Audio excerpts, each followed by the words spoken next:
கடவுள் கொடுக்க நினைப்பதை யாராலும் தடுக்க முடியாது.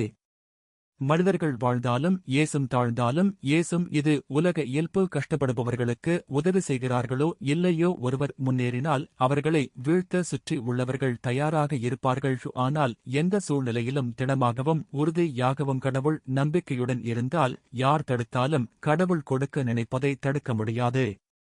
நம்பிக்கை துரோகத்தை அன்றும் இன்றும் நமக்கு தெரியாத ஒருவர் செய்வதில்லை. ஒருவருக்கு ஒருவர் விட்டு கொடுத்து சேர்ந்து வாழ்ந்தது அந்த காலம். ஒருவருக்கு ஒருவர் பிடிக்கலை என்றால் பிச்சுக்கிட்டு போறது இந்த காலம். உறவுகளை விட்டு கொடுக்காமல் வாழ்ந்தது அந்த காலம். உறவுகளை வேண்டாம் என விலகி வாழ்வது இந்த காலம். குடும்பத்தில நல்லது நடக்கும்னு ஆசைப்பட்டது அந்த காலம். குடும்பத்தில நல்லது எதுவும் நடந்துவிடக்கூடாது என நினைப்பது இந்த காலம். பிறரால் பாதிக்கப்படுபவர்களை விட படித்தவர்களால் பாதிக்கப்படுபவர்கள்தான் அதிகம்.